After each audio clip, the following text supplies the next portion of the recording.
여러분, 오늘 이 이야기는 어쩌면 내년 여러분의 병원비, 돌봄 방식, 그리고 노후 생활의 방향을 완전히 다르게 만들어줄 수도 있는 이야기입니다. 제가 먼저 한 가지 질문을 드리겠습니다. 만약 내년부터 몸이 조금 불편해졌을 때 굳이 요양병원부터 떠올리지 않아도 되는 시대가 온다면 여러분의 마음은 조금 가벼워지지 않으시겠습니까? 또 하나 여쭤보겠습니다. 일을 조금 더 하고 싶은데 연금이 깎일까봐 망설였던 적은 없으셨습니까? 혹은 부모님 병원비 때문에 자녀에게 늘 미안한 마음을 안고 계시지는 않으십니까?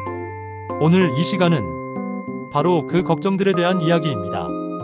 그리고 중요한 점은 이 변화가 먼 미래의 이야기가 아니라 바로 내년부터 시작된다는 사실입니다. 그런데 문제는 무엇일까요? 이렇게 중요한 변화가 있음에도 불구하고 정작 많은 시니어분들께서는 이 내용을 제대로 듣지 못하고 계신다는 점입니다. 정책은 발표되지만 뉴스는 너무 빠르게 지나가고 자료는 너무 어렵게 쓰여 있습니다. 그래서 결국 혜택은 준비한 사람만 가져가게 됩니다. 저는 오늘 전문 용어를 늘어놓거나 복잡한 제도 설명을 하려는 것이 아닙니다. 라디오에서 이야기하듯 차분하게, 그러나 꼭 필요한 이야기만 여러분께 전해드리려고 합니다. 먼저 우리가 지금까지 살아온 구조를 한번 돌아볼 필요가 있습니다. 그동안 노후의 건강 문제는 대체로 병원 중심이었습니다. 몸이 불편해지면 병원, 더 불편해지면 요양병원, 그 이후에는 시설. 이런 흐름이 마치 정해진 수순처럼 여겨져 왔습니다. 그래서 많은 분들이 몸이 조금만 불편해져도 이제 집에서는 더 못 사는 건가? 이런 불안부터 느끼셨습니다. 하지만 연구와 정책의 방향은 이미 조금씩 바뀌고 있습니다. 의학계와 복지 분야에서는 한 가지 공통된 문제의식을 오래전부터 이야기해 왔습니다. 사람은 익숙한 공간을 떠나는 순간 몸보다 마음이 먼저 무너진다는 점입니다. 집을 떠나 시설로 이동하는 과정에서 근력은 더 빠르게 줄어들고 인지 기능도 더 빨리 약해질 수 있다는 보고가 여러 연구에서 반복해서 나왔습니다. 그런데도 우리는 다른 선택지를 거의 제시받지 못한 채 어쩔 수 없다는 말로 그 흐름을 받아들여 왔습니다. 또 하나의 문제는 돌봄과 의료가 서로 분리되어 있었다는 점입니다. 병원은 병원대로, 요양은 요양대로, 복지는 복지대로 각각 따로 움직였습니다. 이러다 보니 정작 도움이 가장 절실한 분들이 어디서부터 무엇을 신청해야 하는지 몰라 제도의 문 앞에서 멈추는 일이 많았습니다. 특히 몸은 분명히 불편한데 요양 등급 기준에는 딱 맞지 않는 분들, 장애 등록은 안 되었지만 일상생활이 점점 힘들어지는 분들은 제도와 제도 사이의 틈에 놓여 있었습니다. 이것이 지금까지의 현실이었습니다. 일에 관한 문제도 마찬가지입니다. 많은 시니어분들께서 아직 일할 수 있고 일하고 싶어도 한 가지 걱정 때문에 멈춰섭니다. 바로 연금입니다. 조금 더 벌면 그동안 받아온 연금이 줄어들지는 않을지, 그래서 차라리 안 하는 게 낫지 않은지, 이런 고민을 수도 없이 반복해 오셨습니다. 결국 선택은 하나였습니다. 일을 포기하거나 불안 속에서 일을 계속하거나. 이 또한 개인의 문제가 아니라 구조의 문제였습니다. 병원비 문제는 말할 것도 없습니다. 요양병원에 입원하면 치료비보다 간병비가 더 무섭다는 말, 여러분도 한 번쯤 들어보셨을 겁니다. 간병비는 전부 본인 부담이었고 그 부담은 고스란히 가족에게 이어졌습니다. 그래서 많은 분들이 아파도 입원을 미루고 가족에게 미안하다는 말을 먼저 하셨습니다. 이런 상황에서 혼자 지내는 어르신들의 불안은 더 클 수밖에 없었습니다. 혹시라도 무슨 일이 생기면 며칠 동안 아무도 모르는 건 아닐지, 이 걱정을 안고 하루하루를 보내는 분들도 적지 않습니다. 그리고 마지막으로 가장 마음 아픈 문제, 자녀의 소득 때문에 본인이 받아야 할 의료 지원을 포기해야 했던 분들. 내 형편은 어려운데 자식이 조금 번다는 이유로 나라에서 도움을 받지 못하는 상황. 그래서 신청조차 하지 못하고 스스로를 탓했던 어르신들도 계셨습니다. 여러분, 이 모든 문제는 개인의 선택이나 노력 부족 때문이 아닙니다. 시대가 바뀌었는데 제도가 그 속도를 따라가지 못했던 결과입니다. 그리고 지금 그 흐름이 드디어 바뀌기 시작했습니다. 내년부터 시행되는 여러 변화는 단순한 복지 확대가 아니라 노후를 바라보는 관점 자체의 전환이라고 볼 수 있습니다. 이제부터 이어질 이야기에서는 이 변화들이 구체적으로 무엇을 의미하는지, 그리고 여러분의 삶에 어떻게 연결될 수 있는지를 하나씩 차분히 풀어드리겠습니다. 이제부터 말씀드릴 내용은 막연한 전망이 아니라 이미 결정되었고 순차적으로 시행될 변화들입니다. 그리고 이 변화들은 서류 속에만 머무는 정책이 아니라 여러분의 집, 통장, 병원비, 그리고 하루 일상에 직접적으로 연결되는 내용들입니다. 먼저 가장 큰 변화부터 짚어보겠습니다. 내년 3월부터 전국에서 본격 시행되는 통합돌봄제도 이야기입니다. 이 제도를 한 문장으로 정리하면 이렇습니다.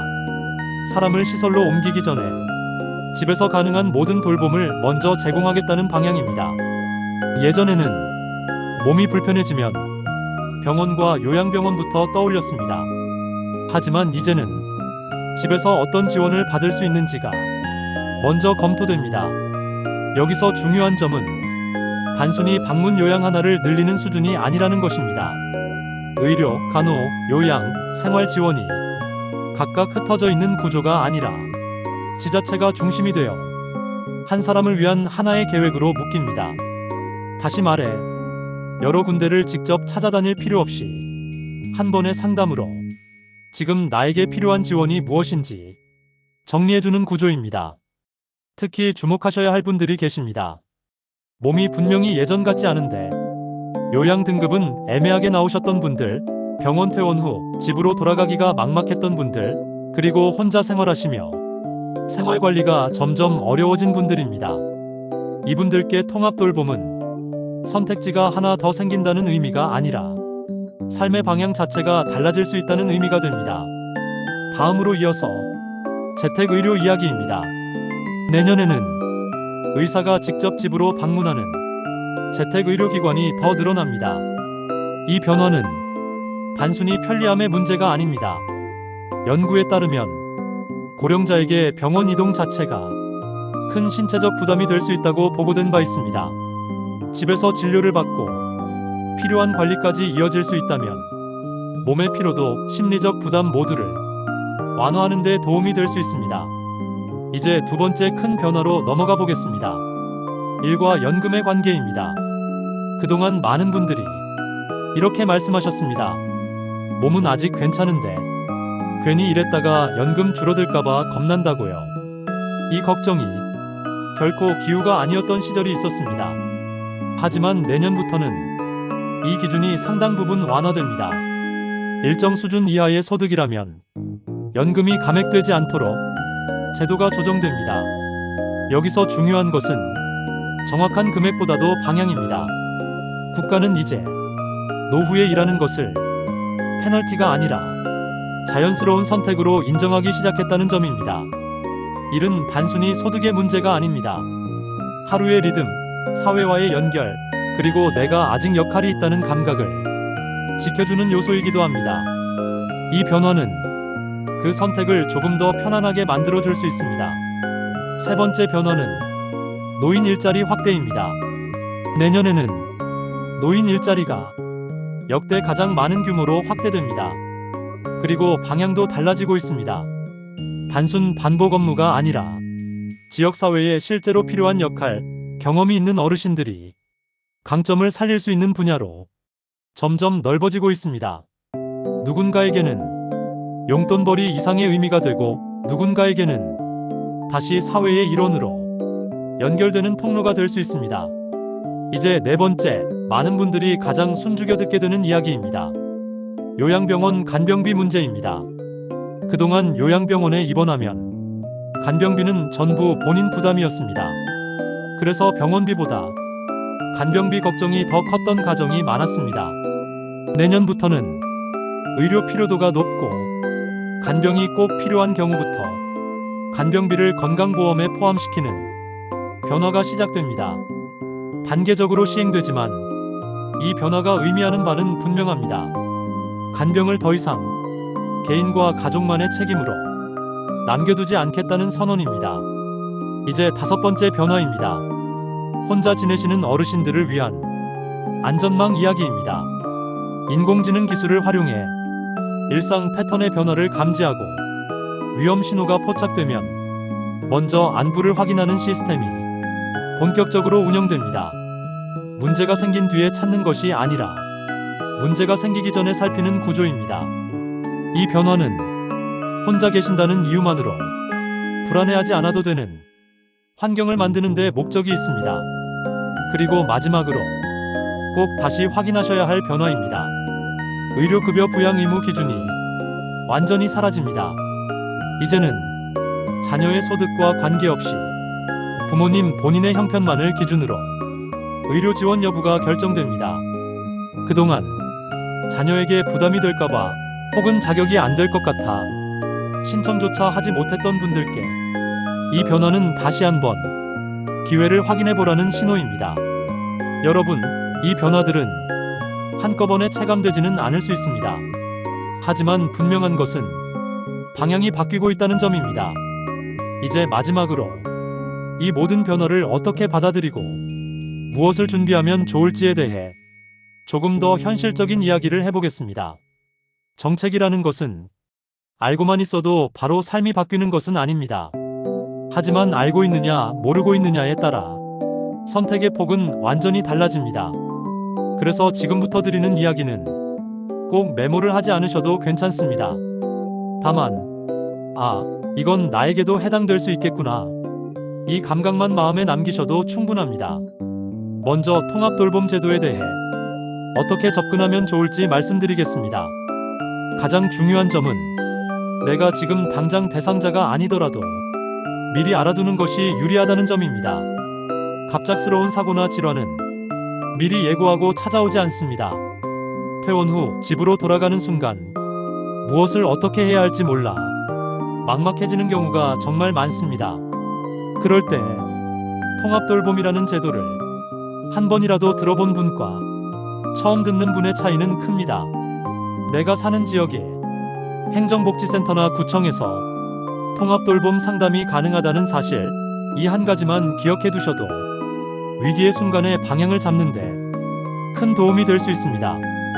다음으로 일과 연금 문제입니다. 이제는 일을 할까 말까를 고민할 때 연금부터 겁내지 않으셔도 됩니다.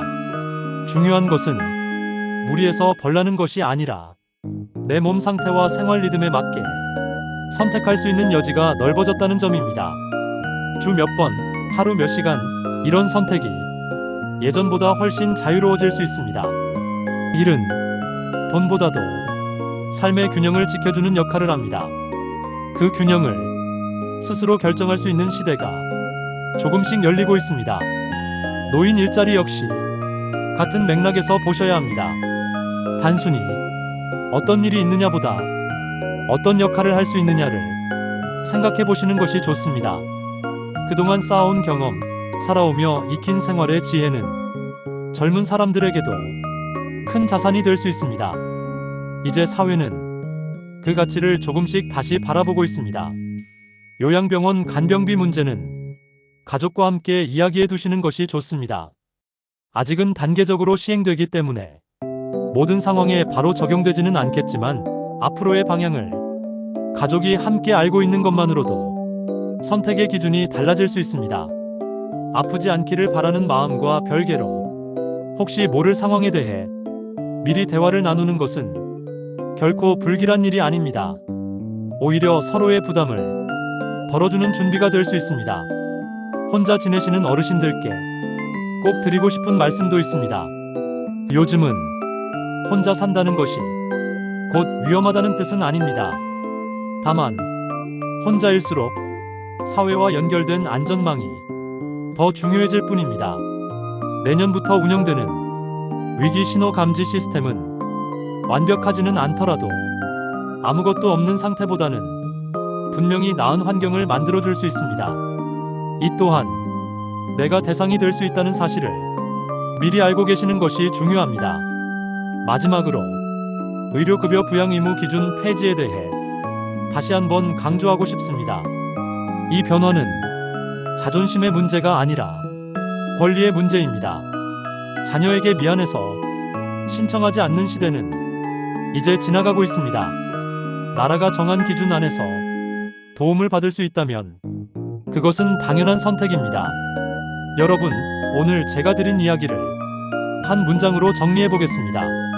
내년부터의 변화는 노후를 미루는 제도가 아니라 노후를 다시 설계할 수 있게 만드는 제도입니다. 여러분의 삶은 이미 충분히 많은 시간을 버텨왔습니다.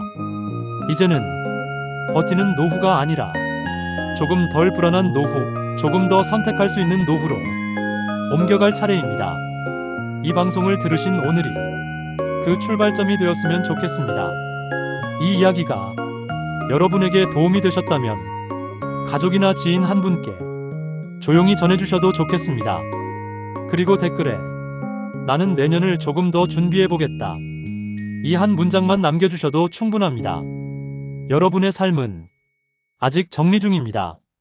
오늘의 정보가 그 정리에 작은 힘이 되기를 바라며 저는 다음 이야기에서 다시 찾아뵙겠습니다.